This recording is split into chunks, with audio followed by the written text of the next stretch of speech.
ijambo ry'ubutwari riva ku mutima ukomeye utagamburuzwa n'ibikomeye, kandi rigakomeza abaryumva. Niyitegeka Felisitati hisemo gupfana nabo, hisemo gupfana nabo. Ndifuza kuba igitambo cy'amahoro, ndetse niteguye gutanga ubuzima bwanjye kugira ngo amahoro agaruke muri uru Rwanda.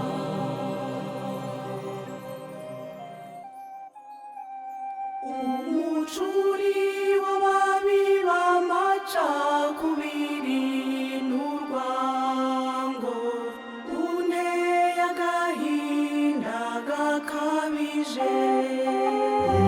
Sinashobora kubaho ndebera ibyo bakora. Nimuhaguruke mwese twamagane aya mahano, nimuze mwese tujye kuba ibitambo by'amahoro. Ninde muri mwe witeguye? Ndabona mwese mureba hasi. Niteguye kuba igitambo cy'amahoro. Sinshobora gutuza amahoro ataganje. Reka nsese amaraso yanjye ndaroba amahoro ya benshi.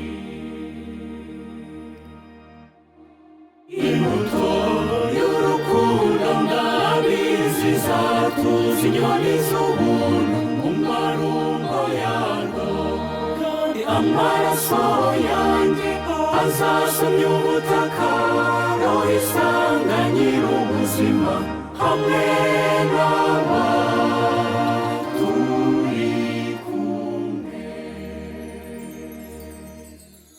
Mutarikoze ko wowe badashaka kukwica, kandi tukaba tuzi n'uburyo watubanyeho.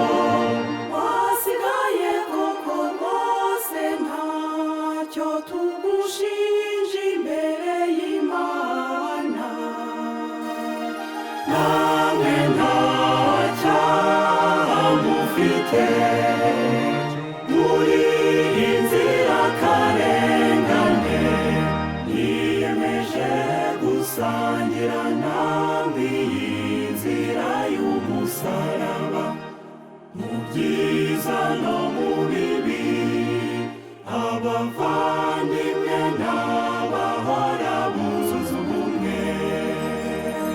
Nimucyo dusenge, nimucyo dusenge dusabira ababicanyi bahindutse ibirura.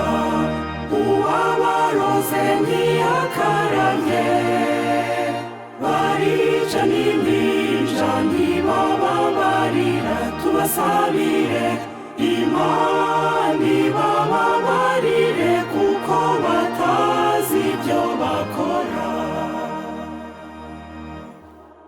Natwe kandi twishyire mu biganza by'Imana nyir'ubuzima, iturinde gupfa twihebye.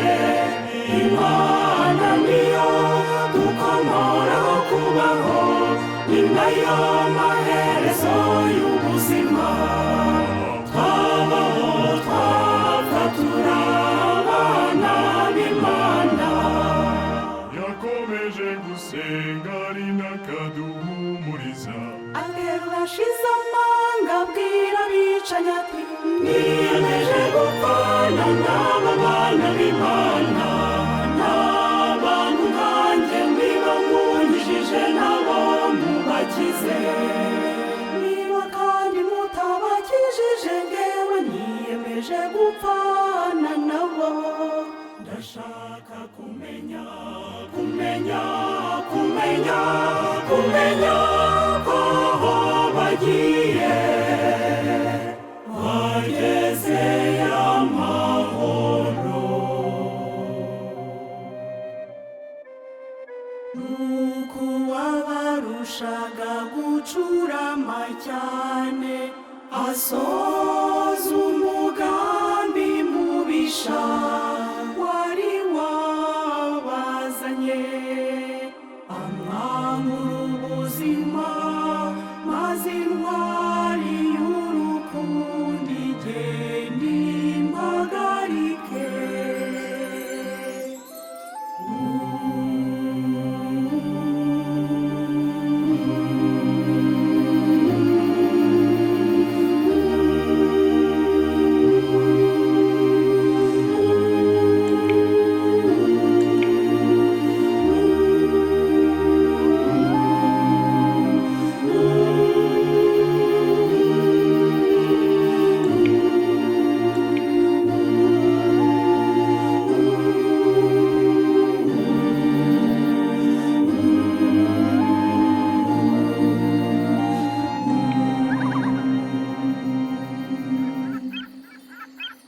Ihamagara umuntu mu Banyarwanda ngo bazahore bazirikana ko ariyo sano basangiye gihamya, maze bose bacukiraho